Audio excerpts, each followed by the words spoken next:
Welcome to Season 4 of My Wife the Dietitian, a fun, evidence-based weekly podcast about nutrition and healthy living.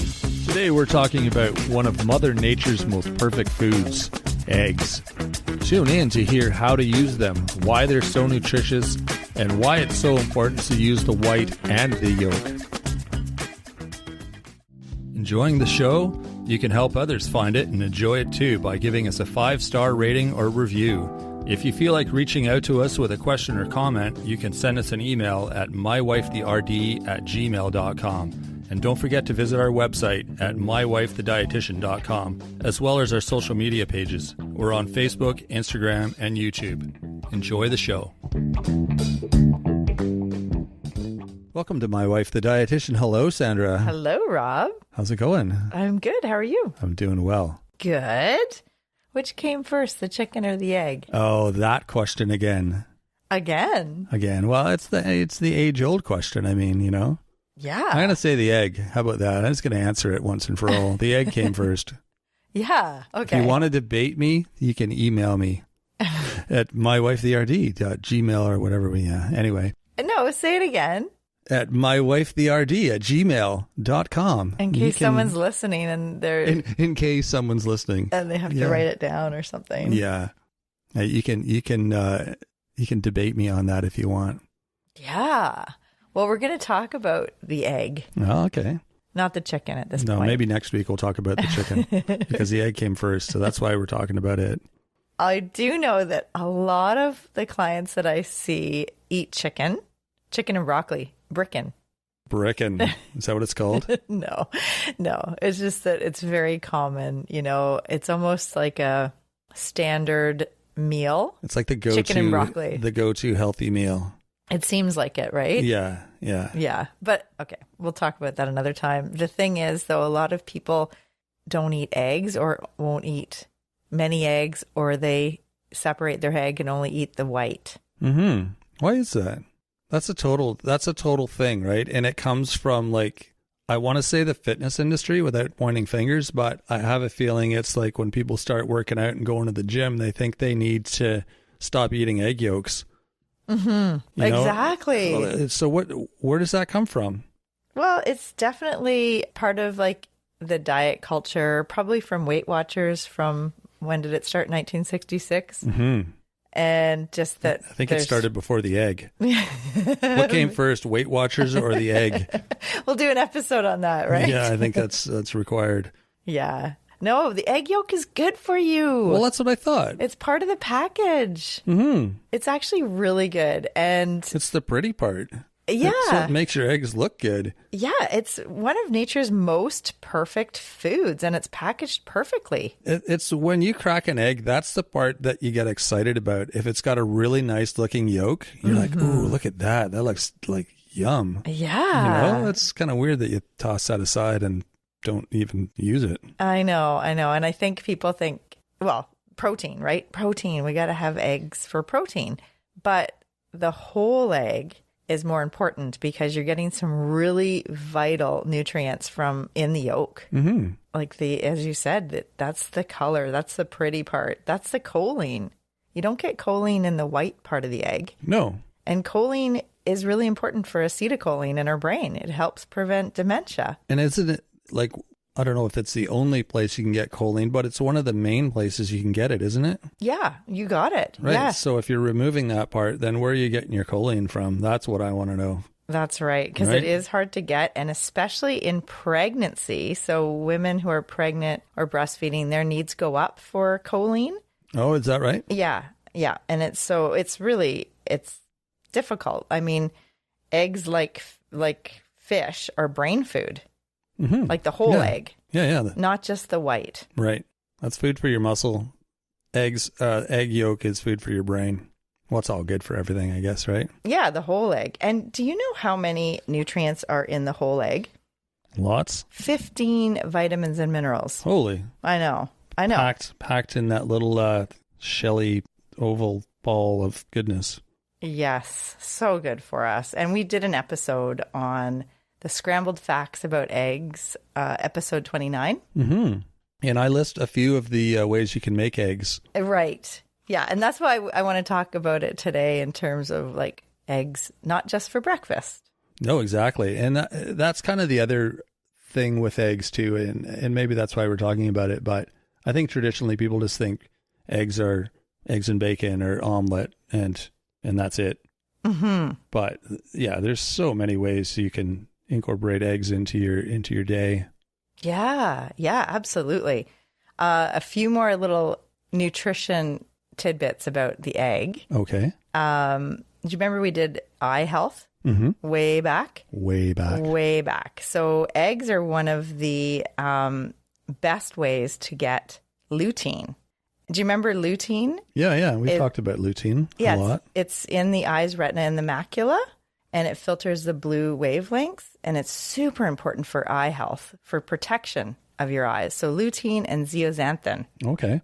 And in one egg, like a large egg, which most eggs, well, I guess you can get all different sizes, but in a large egg, you get 215 micrograms of lutein and zeaxanthin. Is that a lot? It is a lot. It's a good amount. Yeah. I mean, you can get them in a pill form, like supplemental, but the bioavailability is really high from eggs. So it's better than, popping a supplement because lutein is fat soluble. And guess where the fat is in the egg? In the yolk. Yeah. You got it. Yeah. So it's super bioavailable. So if you separate that yolk out, you're not getting the lutein, which is the carotenoid that's super important for your eye health. Right, exactly. So you're just getting protein like from the egg white, but the egg yolk has so many other benefits, and that's a big one, eye health. Yeah.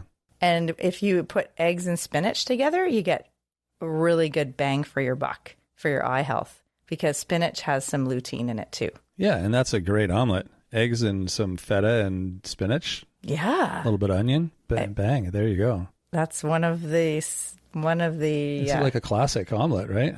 Exactly. Yeah. One of the ones I had written down here. No, beat you to it. Yeah, no, that's okay. It's dinner time here. I'm getting hungry. I think we'll have eggs for dinner. Well, people also report that if they start adding eggs back into their diet from not eating eggs, the sulfur content in the eggs promotes healthy hair and nails. Oh, really? Yeah. So people that add eggs back in from maybe they were vegan for a while and didn't have eggs in their diet. Huh. Well, once they start adding the eggs back in, they actually find that their hair grows faster and it's big and fluffy, like an omelet. So people report that their hair grows faster. And it actually also, eggs protect against breast cancer. Oh, there's a plus. One study found that women eating the most eggs were the least likely to get breast cancer. So women eating 6 eggs a week versus 2 eggs a week had reduced risk of breast cancer by 44%. And that's a whole egg. Well, yeah. Yeah, that's a good thing to know. Yeah. So and they had really nice hair too, I bet. Maybe. Yeah. Yeah. We have chickens. Yeah, I see them sometimes. Just 4. But I want our eggs to have omega-3 fatty acids. So I feed our chickens flax seeds that you get at the local co-op store for, pet food. And so it's amazing. There's 2 of the 4 chickens that will peck right out of the flaxseed bag. Like I'm basically hand feeding them flaxseed. They love it. Yeah. It's so interesting. And the other 2, I don't know, they're more standoffish. I'm sure I also sprinkle it on their food, so I'm sure they're getting it too.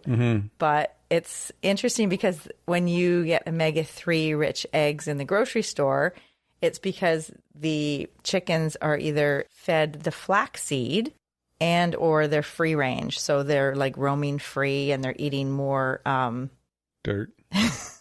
The opposite, grass. Like greens. Oh, the greens, yes. They're eating more greens. So okay. Their eggs have more of those healthy fats in them. Well, there you go. Good to know.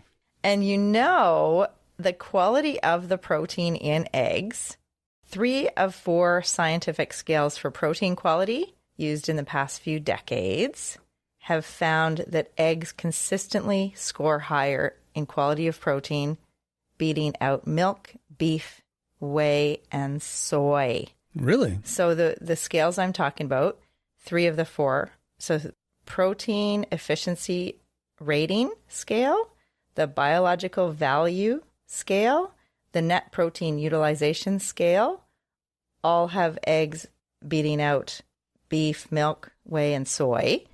And then the scale called the protein digestibility corrected amino acid scale, very scientific here. No doubt. Has the egg is equivalent to milk, casein, soy, and whey. So is that how your body like processes the protein that's in the egg? Is that kind of what those scales are measuring? Yeah, the quality of the protein. So yeah, interesting. What you're actually getting from the food. So it's not the quantity, because some people look, I know, again, with the fitness, back to the fitness industries, kind of look at protein. It's about the amount typically. It's like, this has so much protein in it, you should have this, and you need to get so many grams of protein, and they're looking at the quantity, so not so much the quality like you're mentioning here.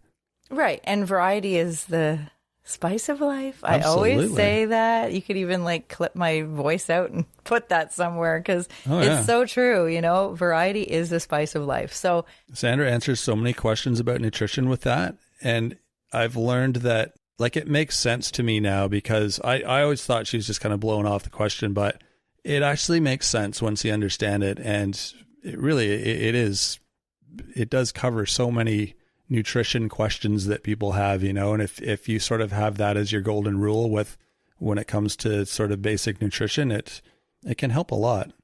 Yeah, because we don't eat just for 6 weeks or for 2 months or for, 6 months. We eat for our lifetime.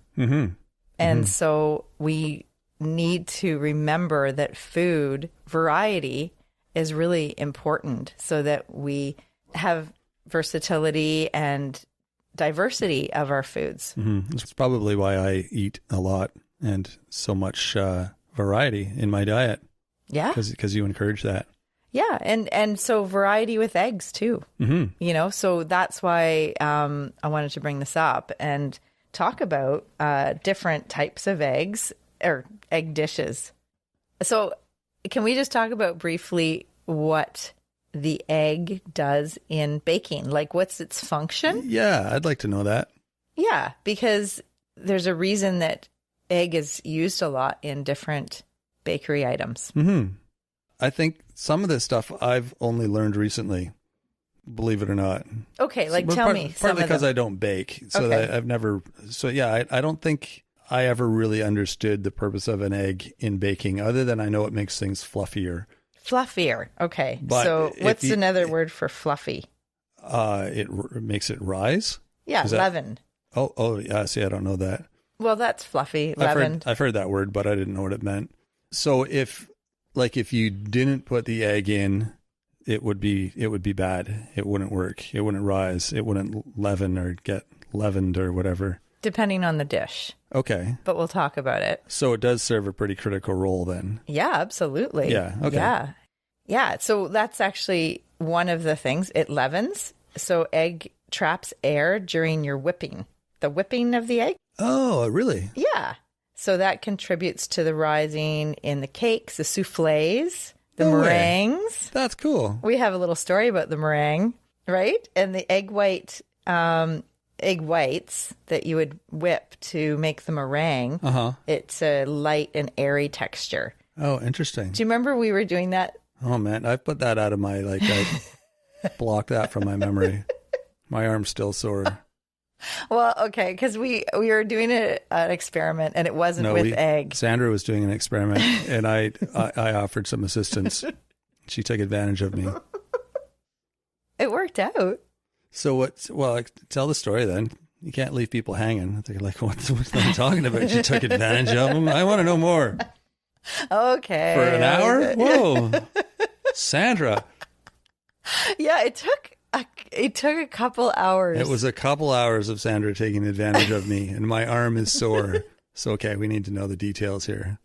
Okay, I heard that when you open a can of beans and you drain the juice, the bean juice, normally we always say, rinse that away. Make sure you rinse under running water for 5 minutes so you get rid of the juices, because that's what causes the gas. Because they're fermentable sugars. That's what causes the gas. When you eat it. Yeah. The gas in your belly. Yeah. Yeah. But it can be a replacement for egg meringue if you use the bean juice from the canned beans.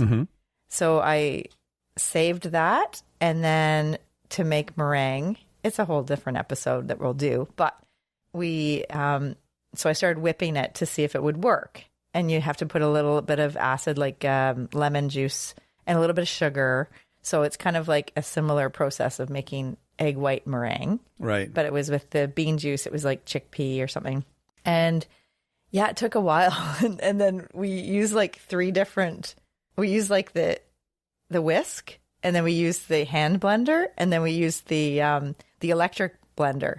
And the electric blender started having smoke come out the motor. So that's in the garbage now. Unfortunately, that kind of broke. That probably would have worked, though. That would have been probably the best. That would have been the quick way to do it. Yeah. We ended up doing it the slow way with the whisk. Yes, because the hand blender was getting it was hurting our hand. Yeah. There was something, how it was, we were holding it. Oh, it was an old school, where you had like turned the crank, like from the 50s kind of hand blender. And that hurt.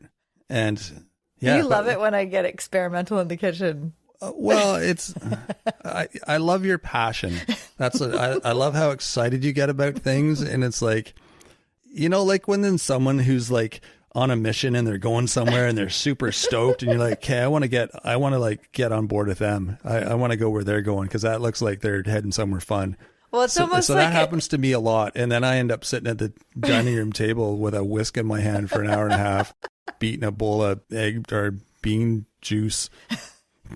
And we made meringue out of them. They worked. Yeah, we did. We did eventually. We got the soft peaks and then the stiff peaks, and like all the different stages of meringue making. Wow, this is like a total tangent we here. We had gas for a week. No, we didn't. It didn't. There's no gas actually when you whip. We whipped all the gas out of it. I think it works. Yeah. No, I am a scientist in a lab when I'm in the kitchen with baking and with cooking. Yes, you are. And with growing little things on the counter. Well, I mean, like the bok choy stalks and the celery stalks.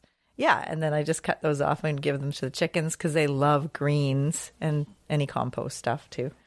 Anyways, okay, total tangent, eh? Here we go. Here we go again. With the eggs, there's 7 different functions that they have in baking. Okay. So leavening is one that we just talked about, how it fluffs up the dish or the souffle or the meringue. Structure and stability is another one. So the protein in eggs coagulate when heated, and this provides structure to cakes and muffins, to baked goods like cookies. And so this is an interesting piece of the puzzle if you're not using gluten. So if you don't have gluten in the recipe, so like a flourless recipe, the egg can provide that function. Okay. So it's a good one to, and that we did that with the black bean brownies. I used the egg. Right. Yeah. They were so good. Okay. Another function is the moisture and texture. Yeah, that makes sense. Yeah. So the liquid content in the egg adds moisture. So it helps prevent the baked goods from becoming too dry. Right? Exactly. Yes. Okay. And then the big one, emulsifier. We've discussed that many times, I think. Well, we're more talking about emulsifiers that are added by the food companies. Yeah, so I meant we've talked about emulsifiers, but egg... Yeah, we have an episode on emulsifiers, right? That's what I mean. And yeah, so an egg acts as an emulsifier. Do you remember what it does? What emulsifiers mean? It binds things. Yeah, it combines the fat and the water components. Oh, it binds specific things. Well, you know how oil floats on the top? Yeah. And so if you don't have an emulsifier, it separates. Oh, interesting. So the lecithin in the egg yolk actually is an emulsifier. So it helps to make the baked dish more smooth and uniform, the batter. Okay, gotcha. And so it gives more even texture in custards and sauces and cakes. Okay. And with that, the egg yolks add richness and tenderness. Yum. So another reason to have the whole egg, getting that choline, which is an important nutrient in the egg yolk. Exactly. And number 5 is the color and flavor. So you mentioned this right away. And, I would say, how we talk about having an orange vegetable or fruit every day? Well, egg is included in that. What do you mean it's included in that? Because it's a carotene. The lutein and zeaxanthin is a carotene. And that's the reason we are promoting having orange vegetable or fruit for the beta carotene. Oh, really? So the egg yolk provides the same thing. And this is where the color and flavor come in, because the egg yolk gives a golden color and a rich taste, and provides, if you have a crust on whatever baked good, it helps with the glossy golden brown crust. Oh, there you go. That's really interesting. Yeah. Yeah. So there's like a lot of reasons for the function of the egg. Number 6, the egg, it holds the ingredients together. So if you're making meatloaf or burgers, you might use egg. It's a binder. Which is different than an emulsifier, because the emulsifier binds specific, like the fat in the water, where this just binds all the stuff together. It's like glue. Yeah, exactly. Okay. Exactly. Yeah, that's right. Last thing is, and I kind of mentioned this already, but it's different. It's the coating and glazing. So if you brush the beaten egg into pastry, like if you brush it onto the pastry, it makes a shiny and golden finish. Nice. Yes. So those are the functions that the egg has in baking. And so it's a pretty essential part of baking, because baking is more like a science. An art and science. It's totally a science, yeah. Eggs Benedict is one of my favorite breakfasts. You know where it came from? I do not. Okay, there's a bit of a story with this. I'm sure there is. A breakfast or brunch specialty consisting of 2 toasted English muffin halves, each topped with a slice of ham or Canadian bacon, a poached egg, and a dollop of hollandaise sauce. The most popular legend of the dish origin says that it originated at Manhattan's famous Delmonico's restaurant when regular patrons, Mr. and Mrs. Legrand Benedict, complained that there was nothing new on the lunch menu. Delmonico's maitre d' and Mrs. Benedict began discussing possibilities, and Eggs Benedict was the result. Really? Yeah. Well, that's a fun story. I know. It's one of my favorites. Why don't we have that kind of pull in restaurants? Go in and say, I want to create my... Actually, you know what's funny? When I was a kid, this is related because it has to do with an omelet, but our family was on vacation in... I think we were in Bermuda, of all places, which is odd. But anyway, we were at this place in Bermuda at the hotel, and I was probably 7 years old, and my favorite thing in the world was dill pickles. I love dill pickles, and I wanted them on everything. And I wanted a dill pickle omelet. Yummy. And they're like, well, the waiter went, he kind of like laughed, and he went and asked the chef, and he came back and said, we can't do quite that, but we can get it close. And I think they just like made it with a relish or something, or I don't know. Oh, no way. They tried, and I'm like, well, it was kind of, but not really. Not really. But so, yeah, I guess I had that kind of similar effect. They didn't name it after me. It never became famous, but... Rob's relish eggs. Rob's pickle omelet. Yeah, maybe that's why they didn't name it. That didn't stick. No. Yeah. No. Okay, so what's the next one on your list there? First of all, the Eggs Benedict story came from this Food Lover's Companion book that we have here by Barron's. Anyways, yeah, Sharon Tyler Herbs and Ron Herbs. That's so funny that's their name. Herbs. The Herbs. They wrote a Food Lover's Companion. Makes sense. I wonder if people call them the Herbs. Probably, right? The name with the theme, that's so interesting. Mm-hmm. Wow. So, yeah, Eggs Benedict, that's a really delicious special breakfasts. It is. Especially with salmon, smoked salmon. Oh, there's lots of ways you can do the eggs, Benny. Yeah, there's lots of different ways we've seen and had. Mm-hmm. So good. Yeah, and then the millennial favorite. Oh, avocado toast with what? Well, with an egg. Yeah. Right. You got it. There you go. That's awesome. It's good if the toast is whole grain. Mm-hmm. Always. And then you've got the healthy fat and you got the egg. It's so delicious. That's a really good one. And you don't have to just have that for breakfast. No, you can have it for dinner. Yeah. Lunch. Exactly. Midnight snack. That's right. That's right. And then, of course, the one that a lot of people get through the drive-through at different places.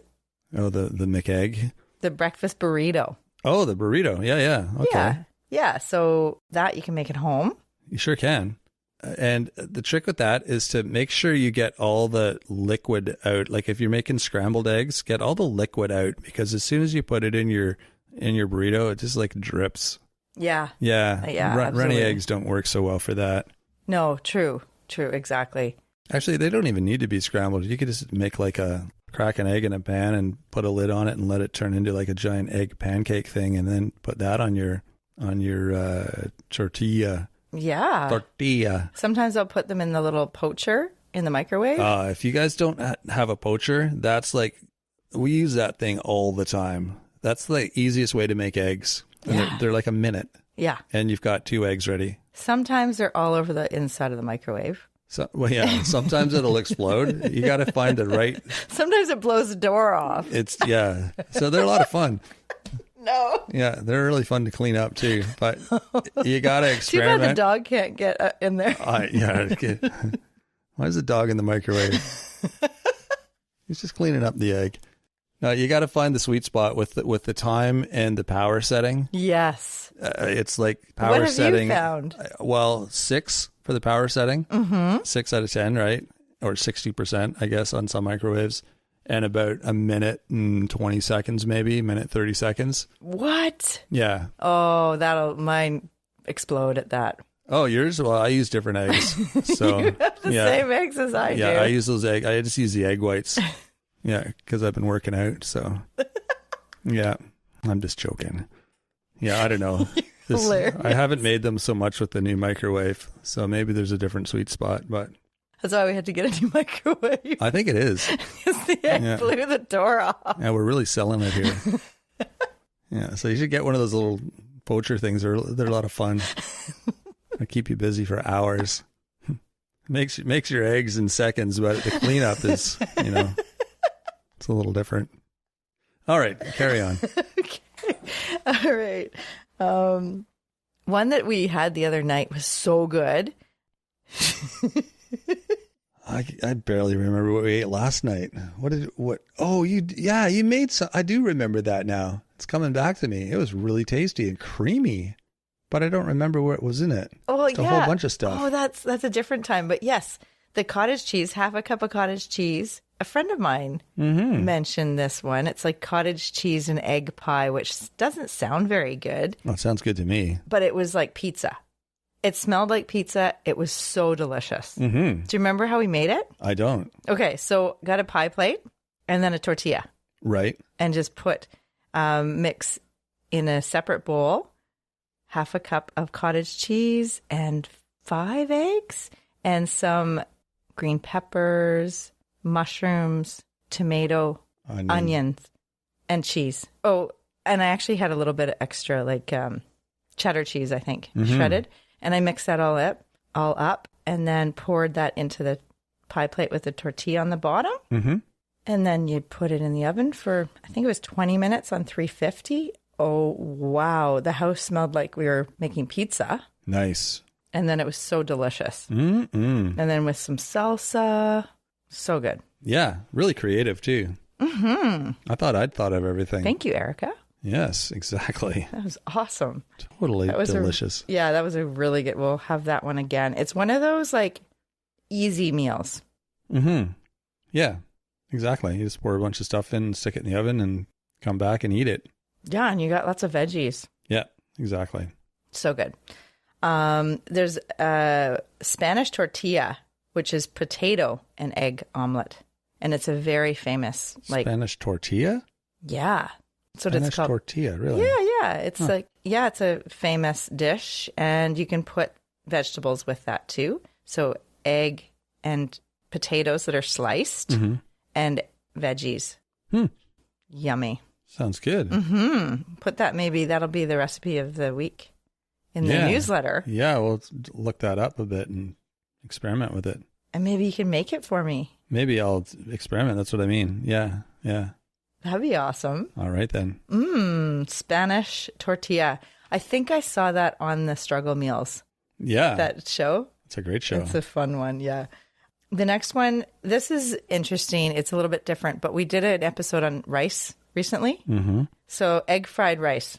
And you use leftover rice, so you get the resistant starch. Right. And mixed vegetables and eggs, like 2 eggs and soy sauce, oyster sauce, all mixed up. And egg fried rice, delicious. There you go. Yes. Okay. And one more. This is the one that I recommend to people all the time because it's a make ahead, like a batch cooking thing. You just mix some eggs with veggies, with feta, and then pour it into a muffin tin. Yeah, like little mini omelets. Exactly. Things. Yeah, and then you have them for in the fridge or the freezer, and you have them for the week. That's a great idea.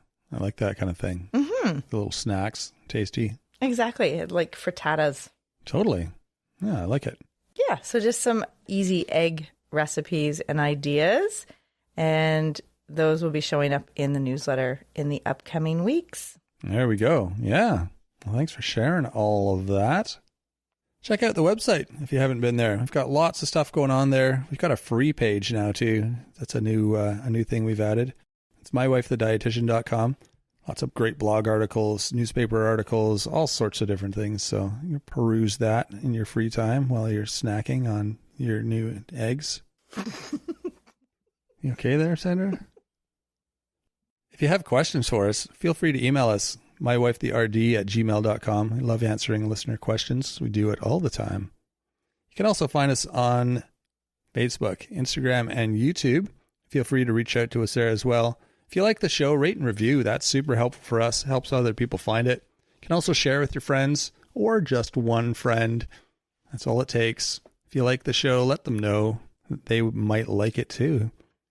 So that is it for this episode. We will be back on Wednesday with Nutrition Nuggets. So until then, have a fantastic week.